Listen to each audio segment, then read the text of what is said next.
Welcome to Women Entrepreneurs Radio with your host, Deborah Bailey. When I started this podcast in 2008, I was on a mission to promote women business owners, creatives, and entrepreneurs. In each episode, my guests provide resources, valuable tips, and inspiration. Women Entrepreneurs Radio is about showing women how to harness their natural strength to achieve success on their own terms.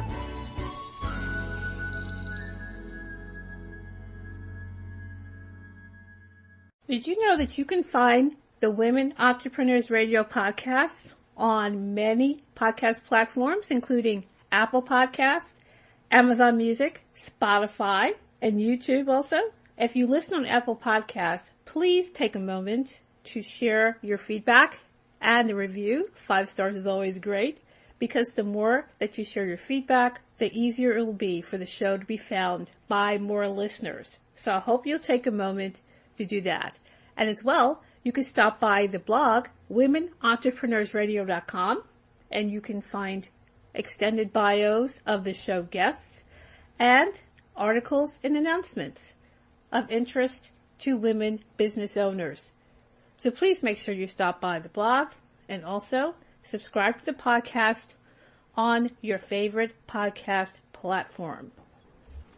Oh, wait, before you go, you can also stop by dbaileycoach.com to find out more about my nonfiction books and about my online writing courses for fiction authors. And dbaileycoach.com/brightbooks is where you'll find my paranormal and fantasy romance novels.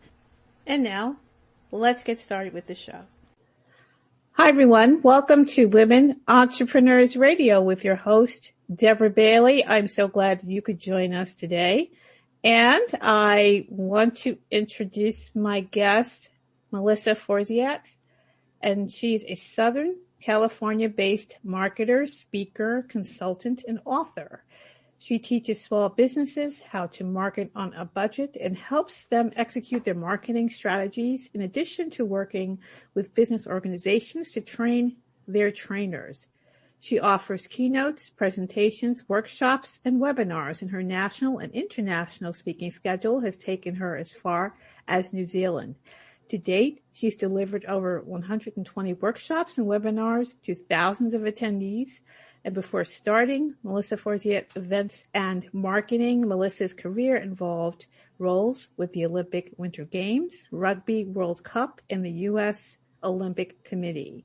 And Melissa is the author of the free eBook, Small Business Marketing on a Budget. So welcome back to the show, Melissa. Thank you so much for having me again, Deb. It's great to be here. What we're going to be talking about,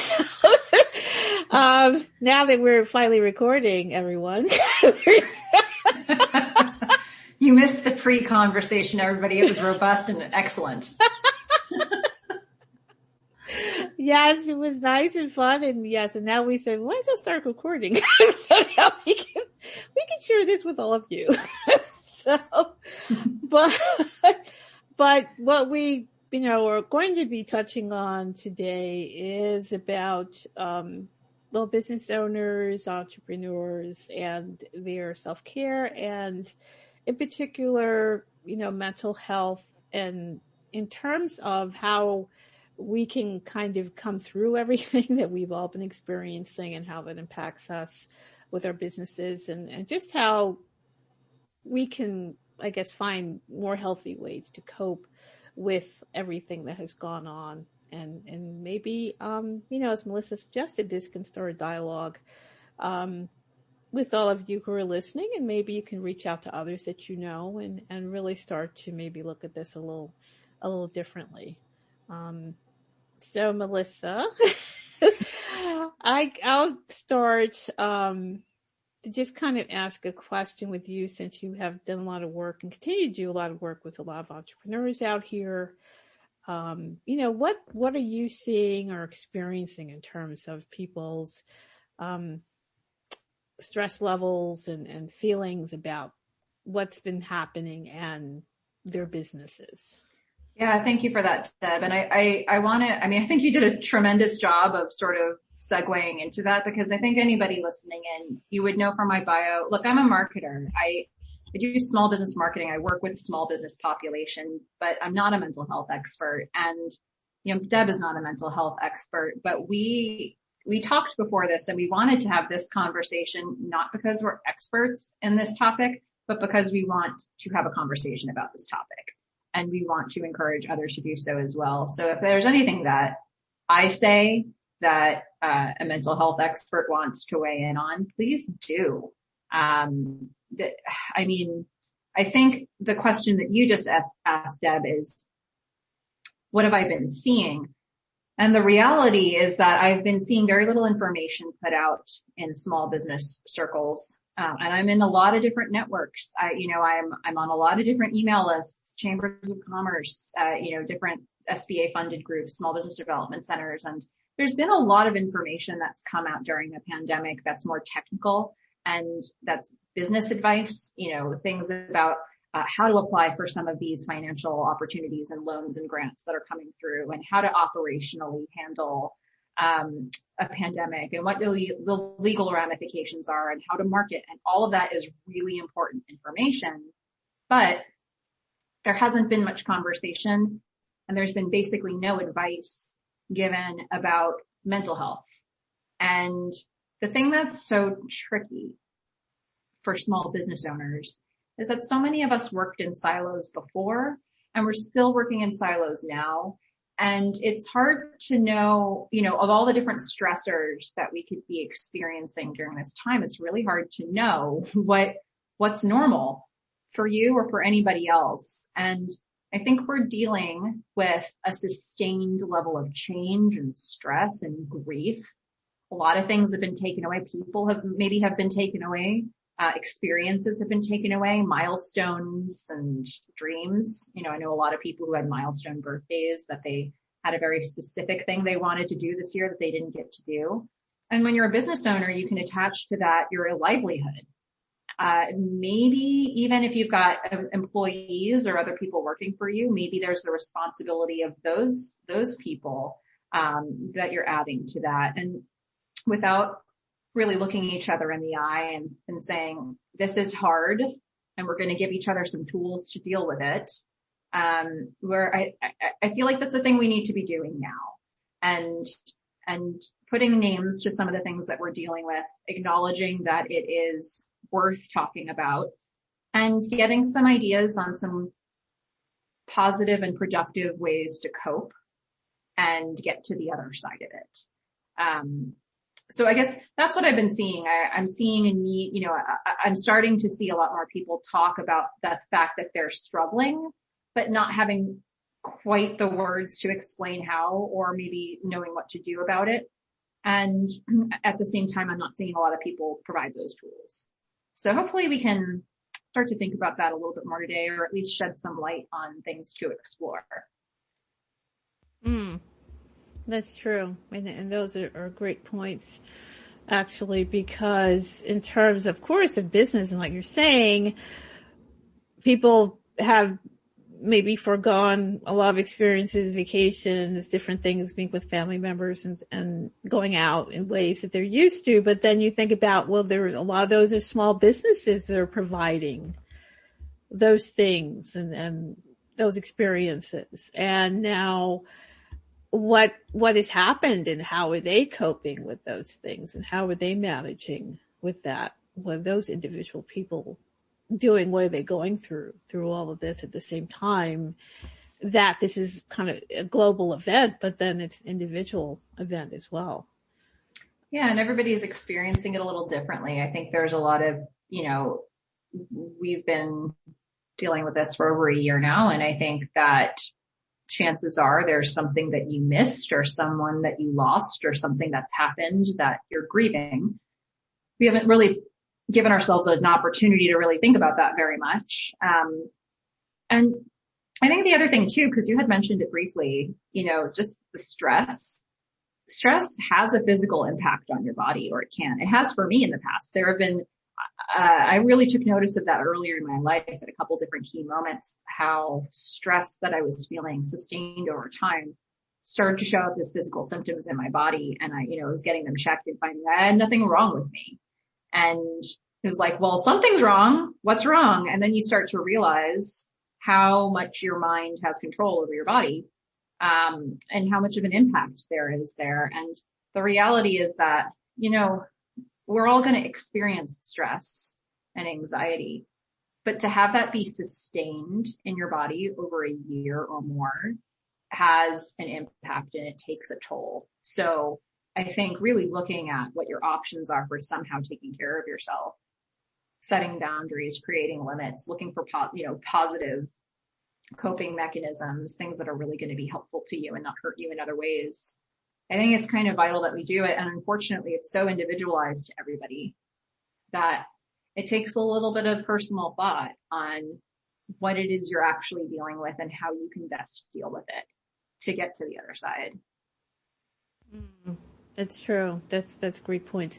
And you were saying before that you've been sharing some posts about ways that people can take care of themselves or kind of have a different outlook through this. Yeah. So on my website, which, I normally talk about small business marketing and often budget ways to market, but I have a guest blog on my website where people talk about different aspects of their small business journeys or different tips for small business owners. And I have been actively seeking out mental health related tips, and starting to get more out there over the last few months. And it's been interesting even for me to read how different people have interpreted that. I've had submissions from people who have talked about how to talk about mental health. I've had somebody who focused more on how to manage it with your employees, which I think is a very interesting challenge that a lot of employers have, especially small business owners that have a really small team and no HR department. You may have no information about what to say or how to help an employee or a contract worker, and yet they come back to you in a really rough place. And I'm seeing people sort of question, how do I handle that? So it's been good to start getting information about that, in addition to what does self-care look like and how do you take care of yourself? And even, how do you put a label on what depression looks like or what anxiety looks like, or, because I think a lot of symptoms that we're seeing now are that, but we don't know that's what they are. Some of the anger that I see people expressing on the street, it's like, I think that's coming from, I don't think that's just anger. I think that's coming from a different place. Or, something I thought a lot about is, in order to manage the pandemic, we've isolated, which is exactly what you would do if you're depressed. And that's the kind of thing that can feed depression. And so, we've taken many of our normal coping mechanisms away. Maybe your gym closed, or you're, being restricted in how you exercise or where you exercise. And,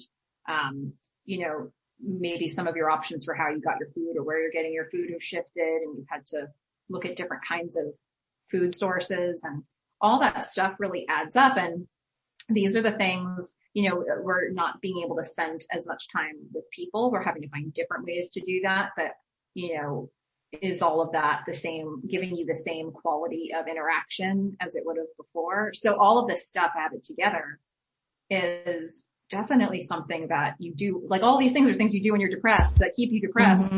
So why we would think that we can just be isolated and be healthy is kind of ridiculous to me. And I think, you have to really approach something like this committed to taking care of yourself however you can within the rule set that we've been given, so that you can bounce back on the other side and come out of it with a little less trauma.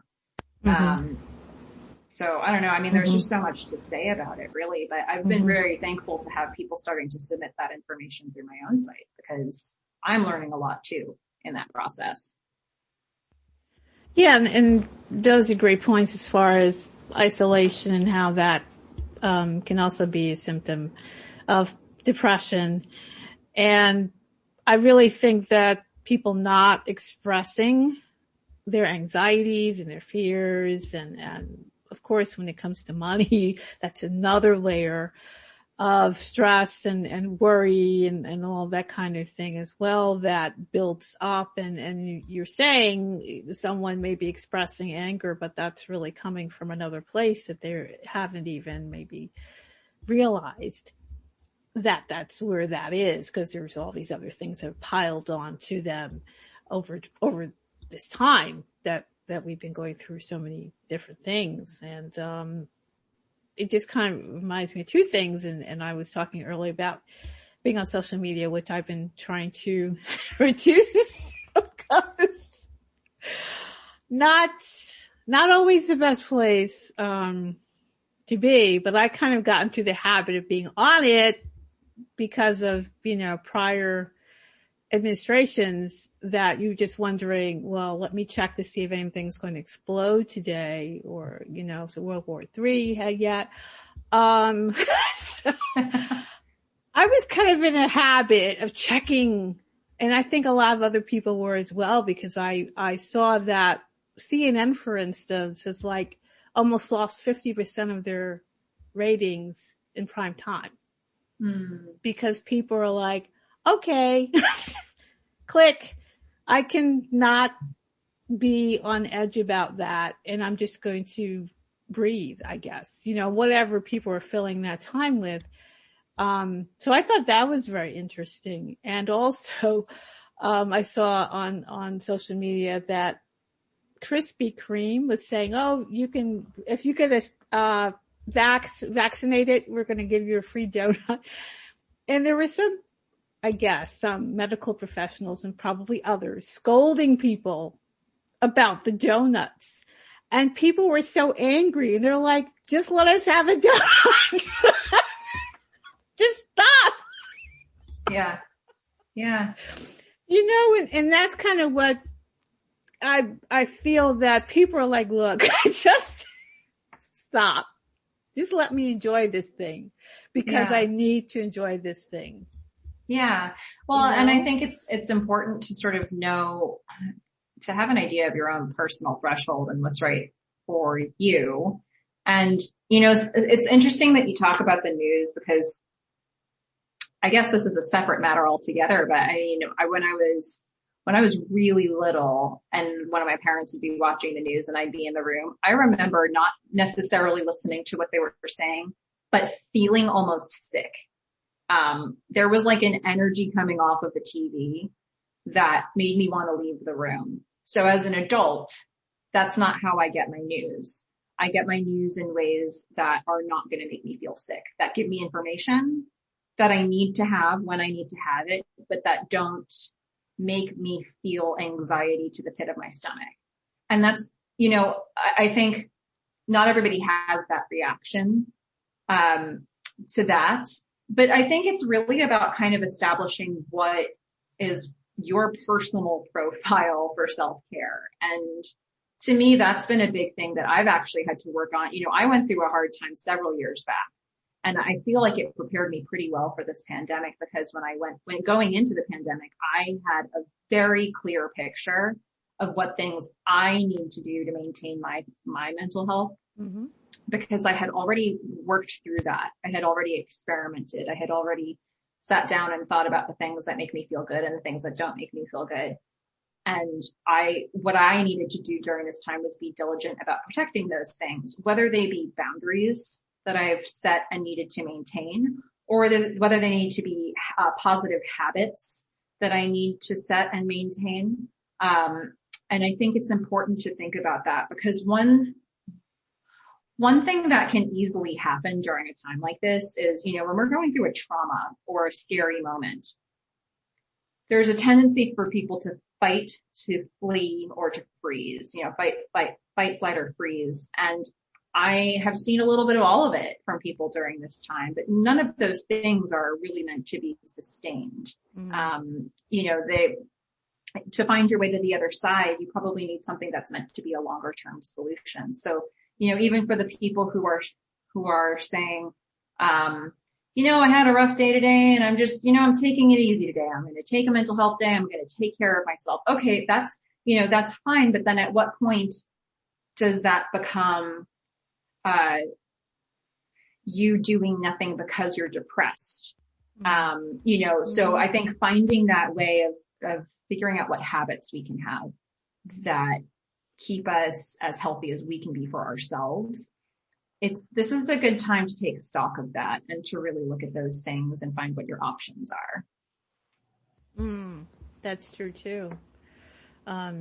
If you're not really sure why you are reacting in certain ways, that may be either because you're just exhausted from everything, or maybe it's a sign of something else underlying that maybe should be addressed, that right now you're not able to discern between those reactions, I think. And also what you're saying about getting, I guess, energy from things like the television. I totally agree, because you can really pick up on that. And I had something similar like that happen when I went to a car dealership to have my poor car worked on a few years back, and there was a channel that was on that probably shouldn't have been. And I was just kind of noticing how people were just so sunken in their seats.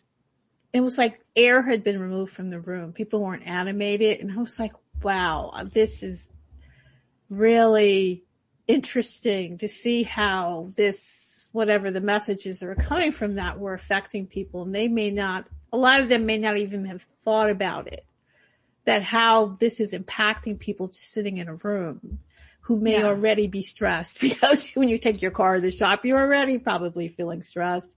You're already thinking about that, or who knows what, but then that aggravates it.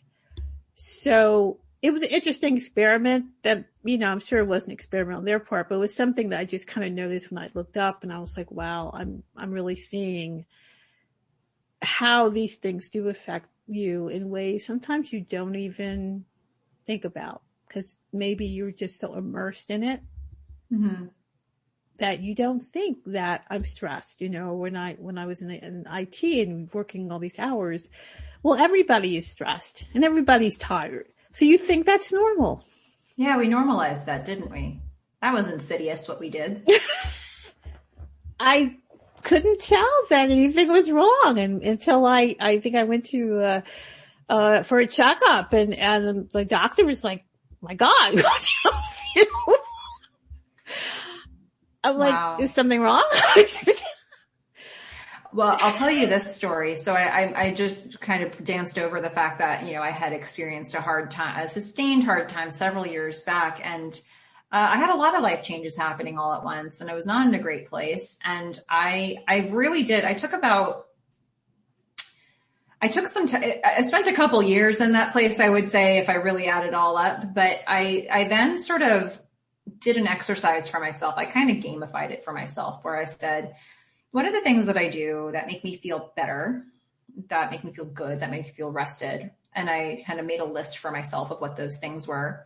And then because I'm me, I add a little point system to it. I was like, what are the things that make me feel really good on this list? And what are the things that are just like baseline? Like, okay, let's say, for example, I get 7 hours or more of a sleep in a night.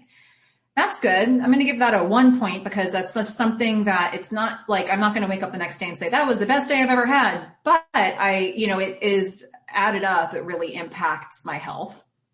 And then there may be other things that were not things that happened as often, but were really made me feel good. So I started to keep track of the things that I do all day. And, I set some goals for myself around that, not unattainable goals, not super stretch goals, just do this stuff goals. And that was a really important starting point for me. But here's the funny thing about it. So I have been consistently doing those things for myself. And the goals that I set for myself, I have achieved every month for a couple of years now. And for the first few months, I felt worse. And I was really thinking about that. And I was like, why? This doesn't feel like good feedback. Like, I don't feel validated by my body or my mind right now, because I'm doing things that are empirically healthier and feel worse. Why is this? And when I thought about it, I realized, what this probably meaning myself on, my body normalized lack of sleep. It normalized, all those hormones that get activated when you're feeling stressed and when you're meeting deadlines. I was living in that space long term forever. And so my body got used to this. This is how it is.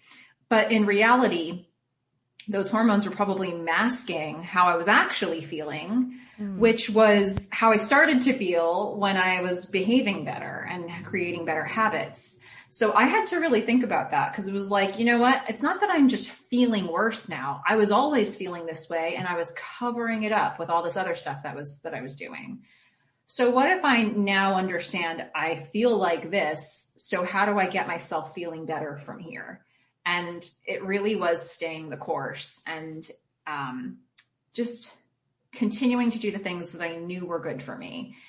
And how you define that is different for everybody. And this might not be a process that works for any particular person who's listening in, but I think it's really about finding what does. And because I think it's, as much time as we've spent talking about,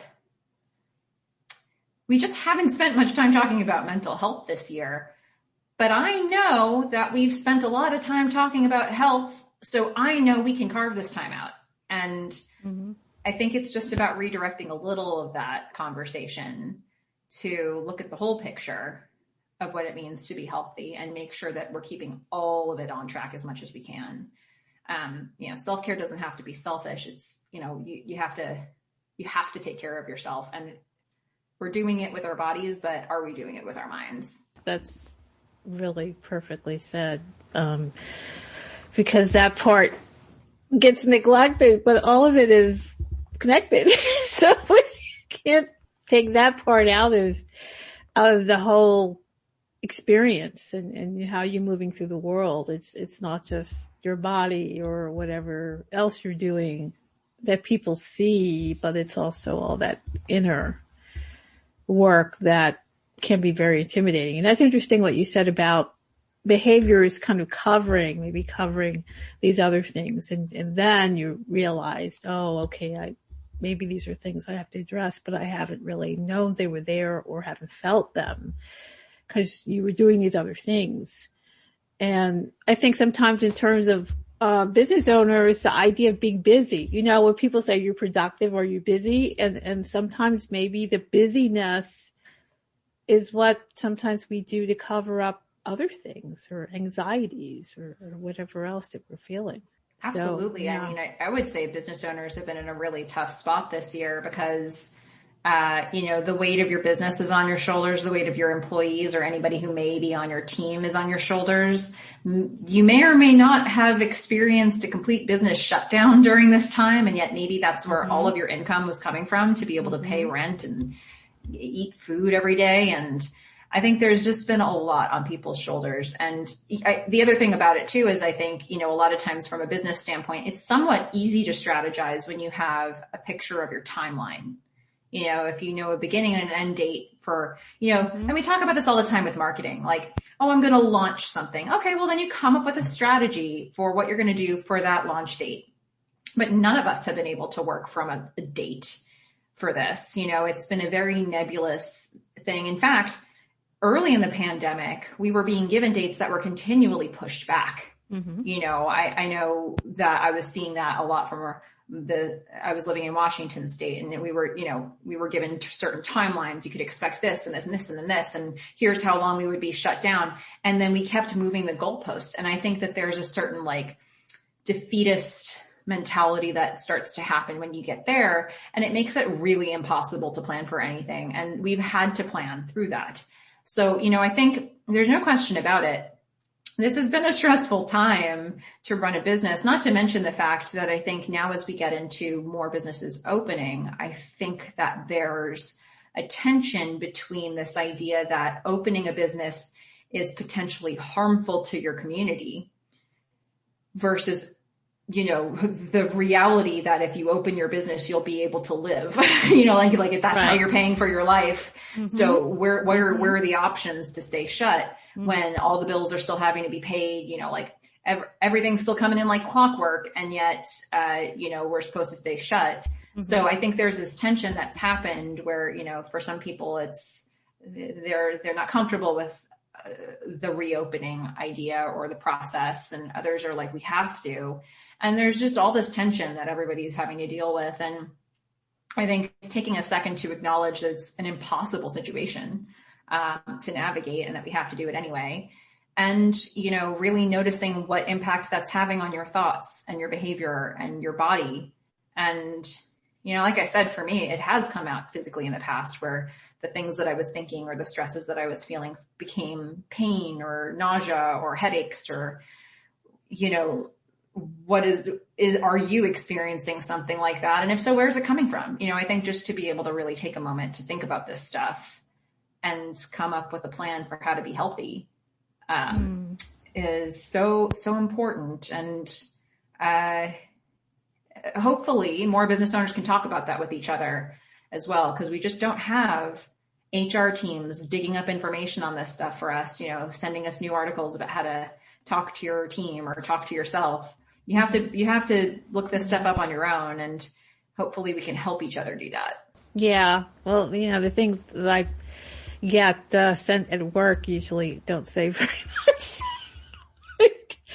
But a company I work with is involved in healthcare, but we'll get emails from like Aetna or something, and they're giving you all this advice to exercise or do some app or something, and that's great. But I still get the feeling almost that things are not really directly being addressed, though we did have meetings for a while where people got to talk about things. But, still in that setting, you kind of feel there's only so much you're going to say. There's only so much you're going to say around your work people, because there's some things you really don't want to really say that you may be going through or anxieties you're having. So, but at least they offered that. So I'll say that much for them, to give some kind of outlet, which maybe in a lot of cases people just don't have that outlet. And now is a good time for them to maybe find people they can talk to about this, or maybe even start a group or a conversation of some kind, because if they're holding it all in, all the frustrations and everything else, or fears, or, that's, as we're saying, is very dangerous, because that causes problems within your body as well. Stress isn't a simple thing that doesn't affect you physically, as you're saying. It has a lot of effects.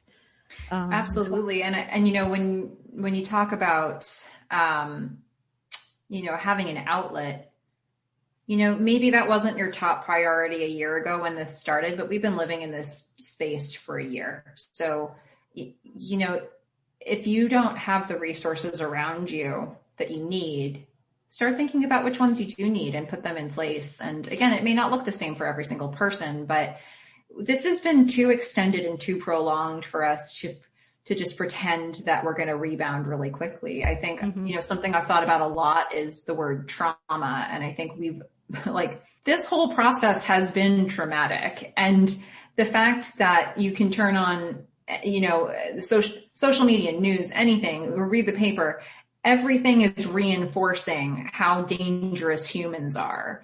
And that's not something that we'll be able to live with forever. Right. There's going to have to be some process on the other side of that where we reacclimate, hopefully, and I think to acknowledge that there's going to be a trauma response that a lot of us have to, kind of unpacking a lot of the stuff that we experienced this year. And everybody probably has some different things that they experienced. And yet all of those were big changes, big adjustments, and potentially big traumas. And, how would you handle it if you called it that? What would you do if you called it a trauma? How would our response be different than if we just thought, oh, I'm just having a hard day? How would you take care of yourself differently? Maybe it's time to start looking at that. And I would love to see that conversation happening on a wider scale. And I hope that some people will contribute to it, from this conversation, because I want to know, I want to know what we're supposed to be doing to help each other to get back to, people keep talking about, will we ever get back to normal? And to be honest, I don't think we're healthy in this normal. So, you know, do I think this is sustainable? I don't personally. And so like, there's got to be something else. And I think having a plan for how we're going to get there is vital at this point. That's true. Because whatever normal is it's not going to be the old normal. I'm pretty sure of that. And also, you know, we're talking about people who've possibly lost businesses or going through it financially, but there's also been people who are doing quite well or new opportunities have come up. Do you think that's going to lead to a permanent change in the landscape? For instance, you know, what I mean by that, for instance, is like so many things are either online or there's technologies that are being developed so people can probably do both things. Do you think there's any shifts coming that maybe we need to keep an eye on? It's a good question. And I consider myself fortunate in that the pivots that I made last year were very good for me, and for my business. And I know that there are a lot of businesses and business models and industries out there that have been thriving in this particular situation because they were just very well placed and oddly, you know, well constructed to deal with the circumstances. I think though that hopefully those businesses are forecasting what would happen when we start returning to situations where we're allowed to have more people in a room. For example, if you look at, you know, events and you look at stuff that we're doing through Zoom, where we're collecting a bunch of people together and we are getting people into a virtual conversation, a lot of people have become complacent in that behavior. So it's causing problems for a lot of events and a lot of industries that are getting far less engagement, who are getting people who have turned off their videos or they're stepping away from the conversation instead of being in the conversation. There are companies that are having to look at how do they create policies for people who aren't showing up to those meetings. And at the end of the day, there is a different quality of interaction that you have if you are talking through an online platform than you might if you were in person.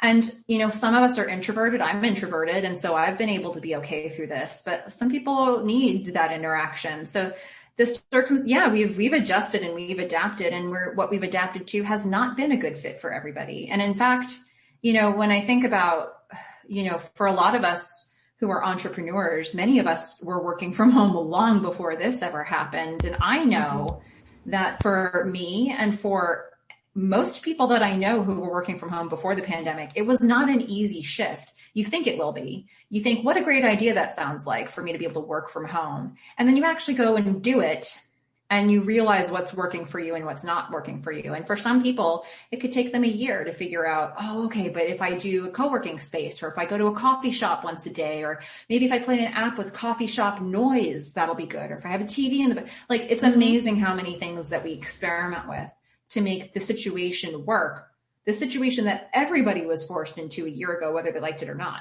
So it's something that can work for you, but it's not to say that this will work for everybody. So I think, you know, to go back to what you actually asked, you know, for the businesses that have seen a boom during this time, congratulations. That is awesome for you. And please don't be afraid to share that, because you don't have to, you don't have to be embarrassed or ashamed that you had success during this time. But I also encourage you to think like a business owner and forecast for the future. What is the likelihood that you're going to see the kind of volume that you've been seeing? How do things need to adjust operationally for you in the future? And how much can you predict that in a very uncertain world? And the business owners that predict the best will ultimately come out on the other side of it, you know, better off. I think anybody who experienced a real spike during this time, you probably have to assume that's not going to be sustained. But how much of it will be sustained? How much can you do, for example, to market your business to keep those people with you? There's a lot that we can be doing as marketers to try to keep the new audiences that came to us with us. But we should also plan as business owners and really look at the forecast of what to expect and plan for that. It's a different kind of stress. And I think, you know, the interesting thing about the sort of timeline of this pandemic is that when going into it, we had to adjust very quickly. I mean, by the day, more restrictions were coming out. And so it happened. We ripped off that Band-Aid. It happened. But getting the exit strategy from this, I think, is going to be long-term, prolonged, and very murky. And something that's going to take a lot of really assessing your audience, assessing your team, assessing your marketplace. And it's not going to be a clean cut thing. We're going to have to really have a lot of checkpoints on this. And I think that's true for any business owner. And I encourage people, if we're talking about mental health, like I encourage people to think about it as much as possible from a pragmatic standpoint. And, it can be a really stressful thing to think about it because it's your livelihood that's on the line. But, what data points do we have? And, work from there and get information, talk to your customers, talk to your team, figure out what you need to figure out to know what the other side might look like for you and how quickly we'll get there. That's a great point, because if you remember the toilet paper shortage. Yeah. Oh my goodness. I never dreamed that would be a thing, or would have bought some stock. I was shocked by Who that. knows how people are going to behave until you start asking them? You just don't know. Oh. If that was your thing, take the money and run. I mean, who knew? Yeah, it's just, that was just wild. And other things, not being able to find, because I usually order from Amazon and, I'm looking for a Lysol. Oh, it's $15 a can. I'm like, what? Are you kidding me? So it's been really weird and things like that, but you realize, as you're saying, is this sustainable? Are those things sustainable? Like I think I had mentioned maybe last time I had taught you, was seeing, like, say on Etsy, they had given out free patterns to make masks. And there, of course, there's a lot of people on there who have, they make things, and they jumped on that. And a lot of people made a lot of money and probably will continue to, with like designer masks and different fabrics, and I mean really large amounts of money that they probably would never have dreamed such a thing could happen, but they were at the right place, right time, had the skill. I mean, you don't mean a lot of sewing skill because they gave you the pattern, they showed you what to do, but for those people who jumped on it, they did very well. But that's not something they could have predicted would ever happen. Which is, yeah, but it's so interesting that you say that, because I think this shift happened very quickly, but not all shifts do. I, for example, if we're talking about small business marketing, up until a couple of years ago, I was still getting calls from people who would say, I think I need to work on my marketing plan because, Yellow Pages was working really well for me, but now I just don't seem to be getting the calls. And I would think to myself, Yellow Pages, decades ago that was phasing out. Your market, your audience was migrating for many, many years before you even stopped to notice it. And I think that's more often what we tend to see. And that's more likely, I think, what we're going to see coming out of the pandemic. Maybe not over decades, but I think that we're going to see a little bit more of an extended shift than we saw going into the pandemic. And I think as business owners and as marketers, we are always well advised to try to keep on top of what's happening in the market, and with our audience and with our teams. And the only way you really know is to ask. Something I actually, I was just hearing about today. I live in California, and I was talking with a couple people who have kids in school systems that have just opened up, and I was asking them about what the percentage of people who have come back is in their two different school districts. And one of them said 80% and the other person said 30%. The one who said 30% told me that the parents were surveyed once in late spring of 2020 about whether they wanted to have a hybrid or all online or all in-person school situation. They planned for that and they executed it based on the one survey that they did in the summer or late spring of 2020. They have a 30% rate of people who have come back. many of whom have been forced into holding to their original choice in that survey because that's what the numbers were based on. Mm-hmm. The person who said 80%, they've been polled 3 or 4 times over the course of the year. And so they ended up, their 80% is based on wherever people were during their last survey, which was likely within the last several months. So, we're much further along in the pandemic. People's mental states, their decision-making process might be a little bit different or based on different criteria. And so 80% versus 30% is actually, to me, a huge spread. And the fact that the surveying process was so different tells me a lot. So, I think that goes to show you, not to say either of those things is 100% right, but I think it goes to show you how important it is to continue to check in with people during this time to see where their heads are. And people expect us to do that now. There's nothing wrong with asking people, can you complete this quick survey with a few questions? If you've got the audience, you might as well tap into it and see if you can, figure out what they're feeling and base your business plans off of that, not on guesswork. And, at some point you have to guess, but you can start with good information and work from there. So, I think we're obligated to do that as business owners. If you're really thinking like a business owner and working on the business, not just in the business, you'll be able to assess these shifts much more easily by communicating with people and gathering information. And this is definitely the time to do that. And I think as far as marketing and also tying in, we were talking about mental health and all what people are going through. Are there any particular ways that we should be marketing right now or ways we should be presenting our messages that may be more palatable to people, do you think?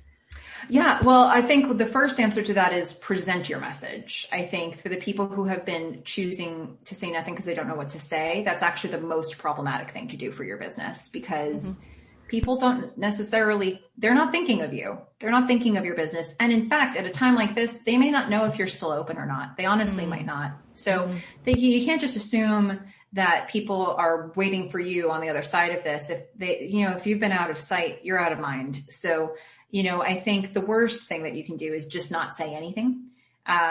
It's so important to continue to be present for your audience, to continue to be consistent. And ultimately, if you think of it that your business has a community of people around it, all of your customers or your clients, they're part of your community. Anybody who works with you or volunteers with you, they're part of your community. Anybody who is a supporter but hasn't bought anything yet, or a lead that was going to buy something, they're part of your community. So what do you do when you've got a community of people? A community of people who perhaps are hurting right now and who at one point found value in your product or service. What can you be saying to them during this time? If you position it from that place, if communicating with them is an act of love, and not just a constant sales pitch, what could you say to them if you're thinking about it from that standpoint?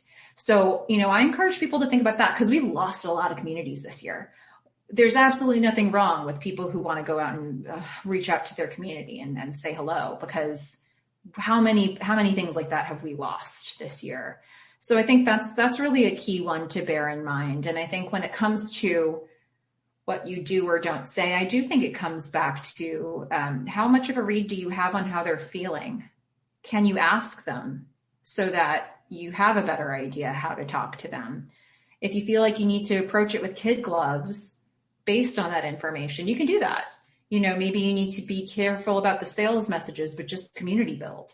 Or maybe they're ready for you and maybe they're ready to buy stuff from you. We've certainly seen industries that have boomed during this time. So I think it's really about, as a starting point to answer your question, say something and maybe let it come from that place. And I think, that is a great advantage that we have as entrepreneurs, as business owners, that we can have that personal touch to our businesses. We're not a nameless, faceless corporation. We are you're embedded in our communities. And that is a strength that I know this is a generality, but I think this is a strength that we have as a small business community. So let's lean in because communities need some stability right now and they need hope and options, and they need inspiration, and we get to provide that for them. So hopefully that kind of reframes it a little bit and makes it easier for people to think about how to get in front of the audience. Yeah, because I think for a while people were kind of nervous and not knowing if they should say anything, if they should continue marketing. That's probably in the beginning where people were not sure what the next steps were. And I think that definitely has changed since then. The number of emails that I get has gone back up. Then there was a lull there for a while as people were just trying to figure out what was next. But now I'm seeing that they have picked up again. In a lot of cases, people really aren't even mentioning anything. And a lot of those are online businesses as well. So maybe from their perspective, they're just going to keep pushing and they're not going to really acknowledge. But it almost seems to me it's kind of hard not to have some acknowledgement that things are not the way they were. I don't know. I just kind of felt it's kind of hard not to even have one mention in there or some. Yeah, I really think it depends on what you're selling and what your audience is feeling. I think that in a lot of cases, it does make sense to have some sort of mention, whether it be, I think in the beginning we were, seeing a lot of these uncertain times, right. Like you'd see a lot of that kind of thing. But I think there's also, as we've progressed timeline wise through this, I think we've seen some of those messages shift towards the hope on the other side. And I think doing that kind of it's a different angle, but it is also acknowledging the reality of this moment. So for example, if you're in the tourism industry right now, which has been just, what a tough time to be in that industry, I think this isn't the worst time to get people thinking about the dream vacation they want to take. And saying that kind of is a nod to the fact that they're not taking it right now for a reason, but you can still look to the future and you can still plan for the future and you can get your imagination going. And, you haven't taken away hope. You don't have to do that, so we're seeing people start to shift into those messages or rally their communities together, around their business with an eye to the future. So I think, how you nod to it could look very different for different businesses if you need to. And honestly, there have been some industries that have boomed. So maybe they don't want to mention it because they want to extend the boom as much as they possibly can and not pretend like there's a deadline on their success. So, I think it's really about finding that balance, and it's kind of hard to give everybody the same piece of advice and have it work for everybody. But, I think that's where it really comes back to reach out to your community, know your community, ask them questions, see how they're feeling. Honestly, if you're a coaching business and you've got one-to-one clients, sending them a message that just says, how are you doing? And being prepared for the answer to that question. Sometimes that's marketing, but it's also just like being a nice person, just checking in.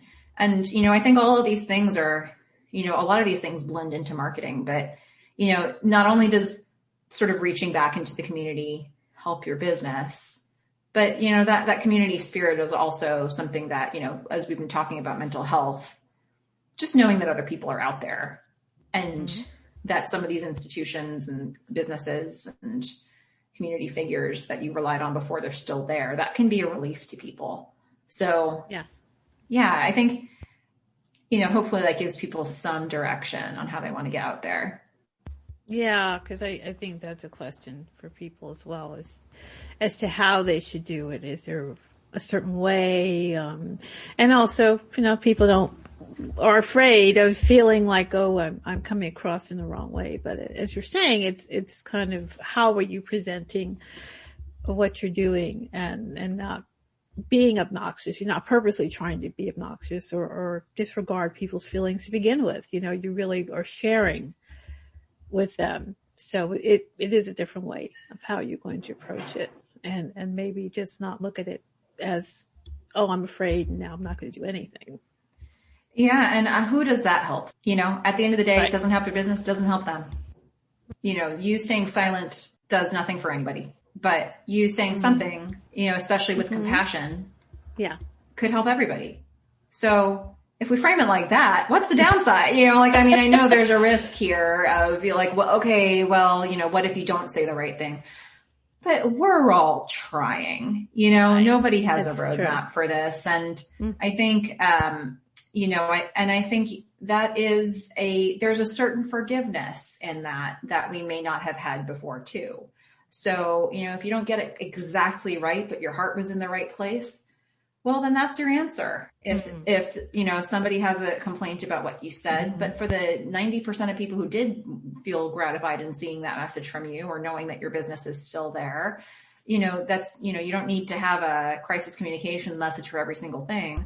But, if at the end of the day you say, you know what, I've just really wanted to reach back into the community and make sure people know I'm there and check to see how you're all doing, who can complain about that?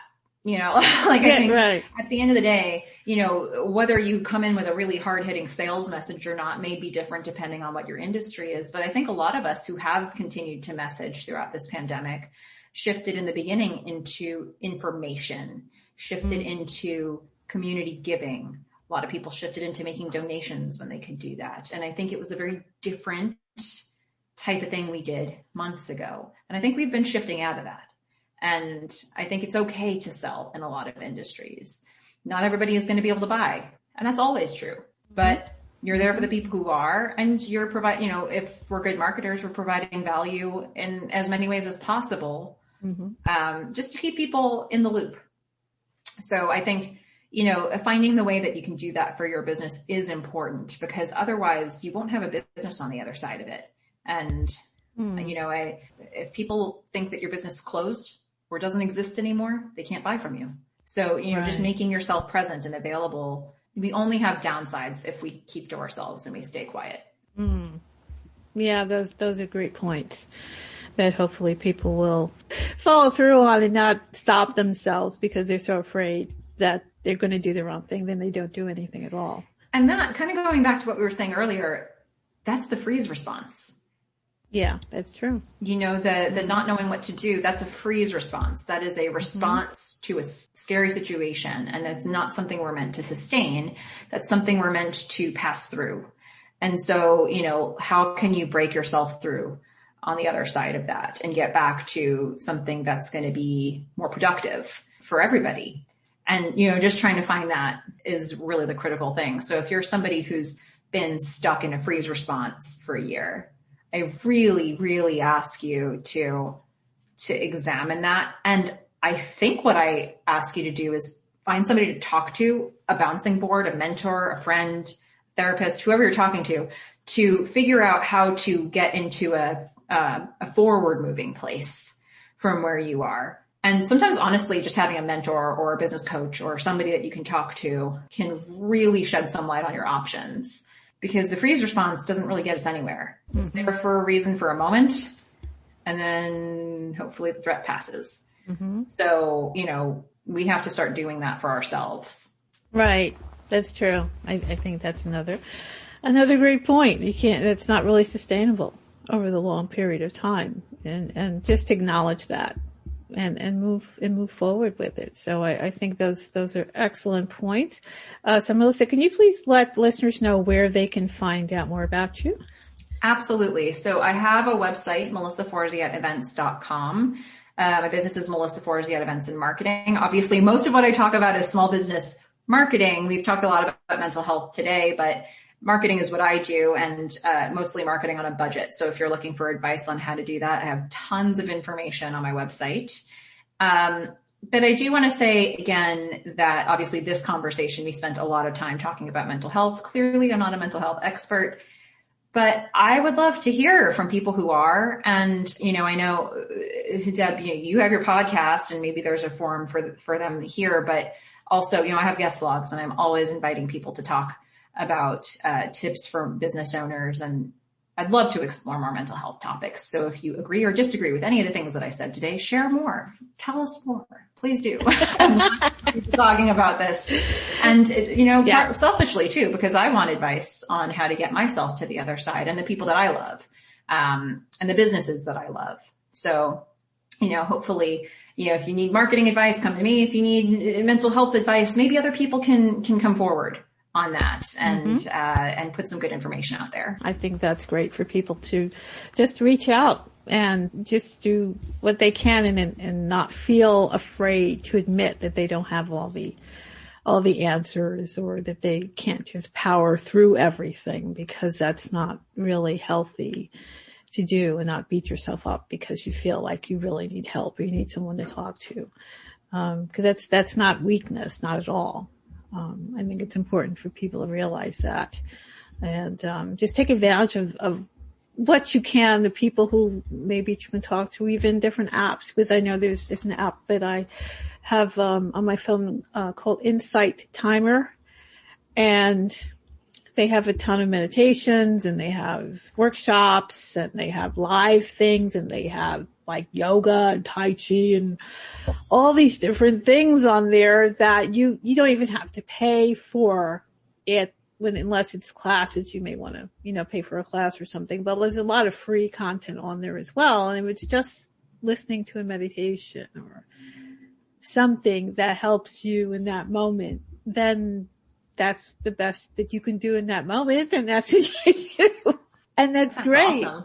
Yeah, another person had told me about that last year, and I'm sure it's really blown up since then. But Insight Timer for both. It's not just for the iPhone. Oh, that's great. I mean, I think somebody shared this resource with you, and we can be sharing this type of information with each other, and not everything will work for you, but the things that will work really well. And what's the downside of knowing about something that could help you and improve your life? So yeah, hopefully, people will share more ideas on the things they've been finding during this time. Yeah, I think that's a great idea for people to do that, because they're going to feel better and pick up some information from someone else who may not know about it and who's looking for that. So I think there's opportunities here for all of us to share these things and just kind of not pretend that we're not going through something, or not feeling anxieties, or not feeling what we're feeling. Whether your business has not done well or whether it has. So you're still having this experience.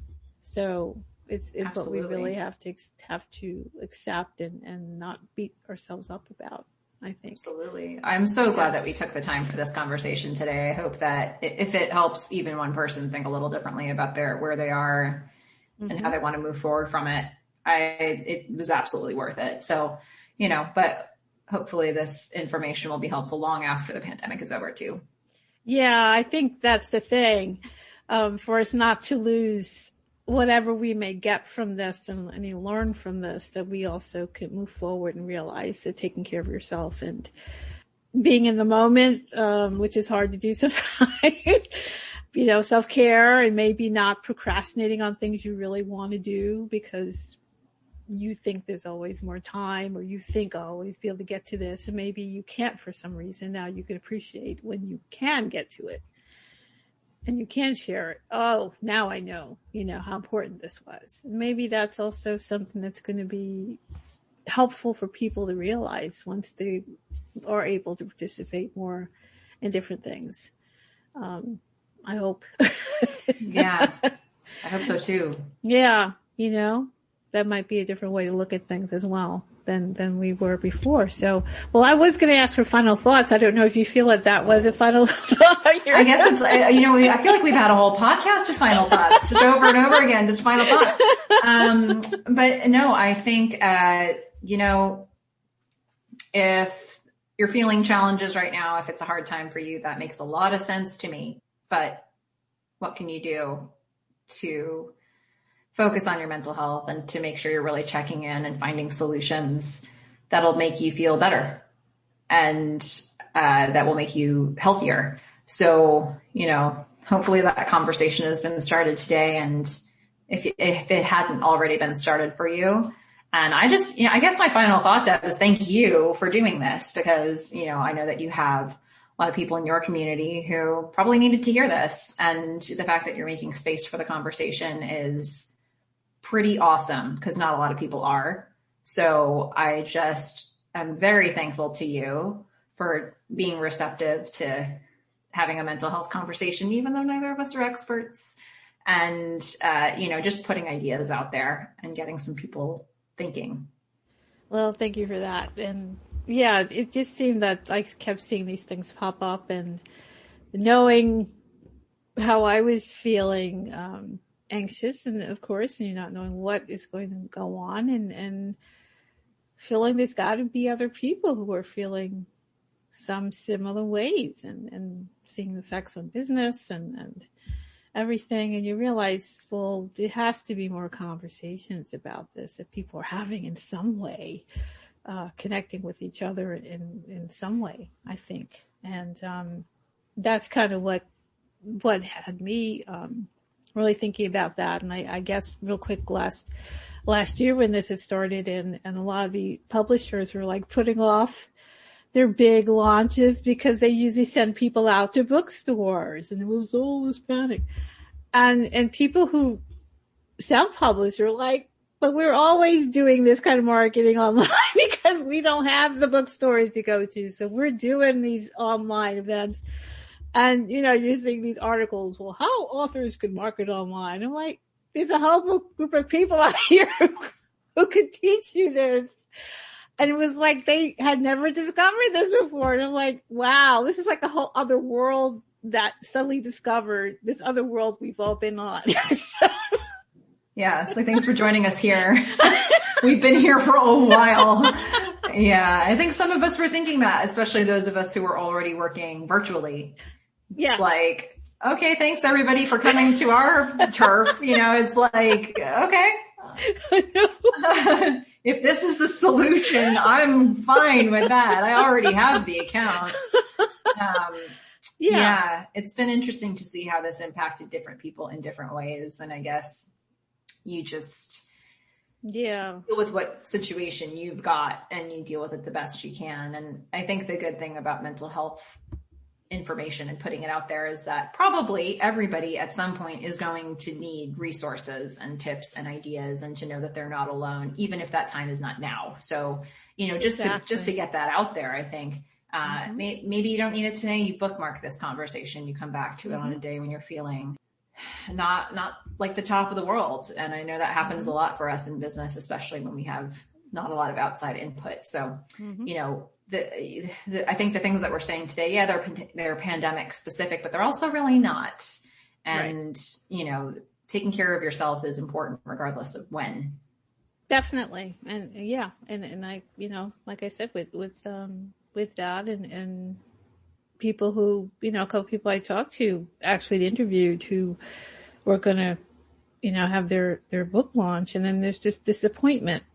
And like you were saying, you've got this thing that you were going to do, and now it's been kind of kicked out from under you. So now what do you do? And how do you pivot?